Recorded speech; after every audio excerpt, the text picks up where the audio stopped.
নমস্কার বন্ধুরা, job Bangla YouTube চ্যানেলে তোমাদের প্রত্যেককে জানাই স্বাগত। তো বন্ধুরা, আজকে তোমাদের জন্য একটি ইনফরমেশন ভিডিও নিয়ে চলে এলাম। তো সেই ইনফরমেশন ভিডিওটা হচ্ছে আধার কার্ড সংক্রান্ত। আধার কার্ডে কিন্তু ডকুমেন্ট আপডেট হচ্ছে আর মাত্র 2 দিন সময় রয়েছে। তোমরা যদি এখনও পর্যন্ত আধার কার্ডের ডকুমেন্ট আপডেট করোনি, তারা কিন্তু অবশ্যই ডকুমেন্ট আপডেটটা করে নাও, নাহলে কিন্তু পরবর্তীতে তোমাদের আধার কার্ডের এই পরবর্তীতে কিন্তু তোমাদের এর জন্য কিন্তু তোমাদের ফাইনের প্রয়োজন দিতে হতে পারে। এখন ফ্রিতে হচ্ছে। তো তোমাদের আমি স্টেপ বাই স্টেপ দেখিয়ে দিচ্ছি তোমরা কী করে আধার কার্ডের ডকুমেন্ট আপডেট করবে ঘরে বসে ফ্রিতেই। তো চলো দেখে নাও। তো বন্ধুরা, আধারের এই ডকুমেন্ট আপডেট করার জন্য আমাদের কিন্তু আধারের অফিসিয়াল ওয়েবসাইটে আসতে হবে।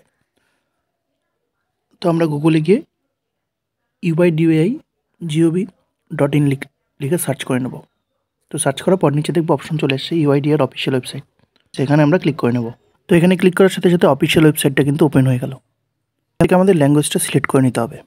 তো আমরা ইংলিশে ক্লিক করে নিচ্ছি। তো ইংলিশে ক্লিক করে নেওয়ার সাথে সাথে এই যে উপরে বারটা দেখতে পাচ্ছ, এটাতে তোমরা ক্লিক করে নেবে। এটাতে ক্লিক করলে ডিরেক্ট চলে যাবে। ক্লিক করে নেওয়ার পরে এখানে দেখবে অপশন চলে এসছে, লগ ইন অপশন রয়েছে এই সাইডে।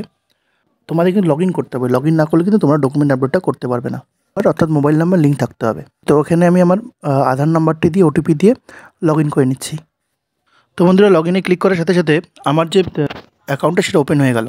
দেখবে এখানে একটি ছবি দেওয়া রয়েছে, এখানে আমার ছবিটা দিয়ে দেওয়া রয়েছে। ঠিক আছে, তো তোমাদের ছবি এখানে দিয়ে দেওয়া থাকবে। তো তারপর নিচে স্ক্রল করে নেবে। স্ক্রল করে নেওয়ার পর দেখো লেখা রয়েছে ডকুমেন্ট আপডেট।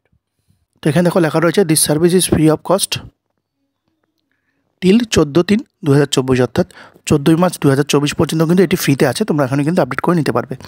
পরবর্তীতে কিন্তু এখানে টাকা পেমেন্ট করে করতে হবে। তো চলো দেখিয়ে দিচ্ছি। তো বন্ধুরা, আধারের এই ডকুমেন্ট আপডেট করার জন্য কী কী ডকুমেন্টের প্রয়োজন সেটা তোমাদের আমি স্টেপ বাই স্টেপ দেখিয়ে দিচ্ছি। তো এখানে প্রথমেই বলা রয়েছে please verify your demographic details. এই যে অপশনটি চলে এসছে, I verified that the about details are correct. তো এই অপশনটাতে তোমরা ক্লিক করে নেবে। তারপর নেক্সটে ক্লিক করবে। তো তারপর এখানে দেখো প্রথমেই বলা রয়েছে যে গাইডলাইন্স ফর আপলোডিং ডকুমেন্ট। তো ডকুমেন্ট আপডেট করার জন্য তোমাদের কী কী প্রয়োজন সেগুলো কিন্তু বিস্তারিত দিয়ে দেওয়া রয়েছে। তো প্রথমে কিন্তু তোমাদের এখানে বলা রয়েছে যে document size should be less than 2 MB, অর্থাৎ তোমাদের 2 MBর মধ্যে ডকুমেন্টের সাইজ হতে হবে এবং supported file format JPEG, PNG এবং পিডিএফ ফাইলের ফরম্যাটে তোমাদের করতে হবে। তো তারপর এখানে বলা রয়েছে যে please upload proof of identity, অর্থাৎ POI document. POI document update করার জন্য তোমাদের কী কী ডকুমেন্টের প্রয়োজন সেটা নিচে বিস্তারিত দিয়ে দেওয়া রয়েছে, দেখিয়ে দিচ্ছি। তো এর জন্য আমাদের সিলেক্ট ভ্যালিড সাপোর্টিং ডকুমেন্টে ক্লিক করে নিতে হবে। তো এখানে ক্লিক করে নেওয়ার সাথে সাথে এখানে কী কী অপশন, তোমাদের কী কী ডকুমেন্টস লাগবে সেগুলো কিন্তু এখানে পরপর দিয়ে দেওয়া রয়েছে। ডিসেবিলিটি সার্টিফিকেট তোমরা দিতে পারো, ড্রাইভিং লাইসেন্স দিতে পারো, ইন্ডিয়ান পাসবুক দিতে পারো, marriage certificate, pan card, school living certificate, voter card দিতে পারো। এখানে দেখো ভোটার কার্ডের অপশনও রয়েছে, ভোটার কার্ডও দিয়ে দিতে পারো। ঠিক আছে, যে কোনো একটা সিলেক্ট করে নেবে। তো আমি ভোটার কার্ডটা সিলেক্ট করে নিচ্ছি।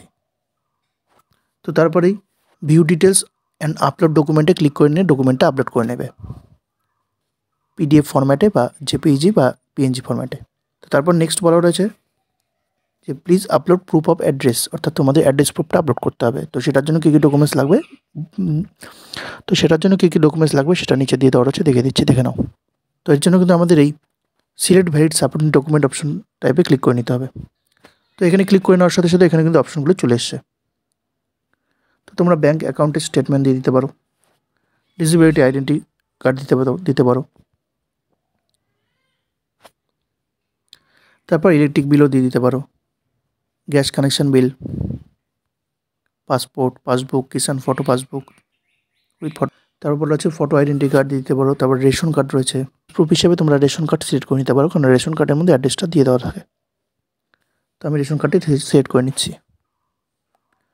সিলেক্ট করে নেওয়ার পরে আবার ভিউ ডিটেলস এবং আপলোড ডকুমেন্টে ক্লিক করে ডকুমেন্টটি আপলোড করে নেবে। নিয়ে নেক্সট অপশনে ক্লিক করলে তোমাদের ডকুমেন্টটা আপডেটের জন্য রিকোয়েস্ট সেন্ড হয়ে যাবে। তারপর কিছুদিন পরে তোমাদের ডকুমেন্টটা আপডেট হয়ে যাবে। ঠিক আছে, তো এটা ছিল আজকে ভিডিওটা ভালো লাগলে বন্ধুদের মধ্যে শেয়ার করে দিও, চ্যানেল নতুন হলে চ্যানেলকে সাবস্ক্রাইব করে দিও। ধন্যবাদ।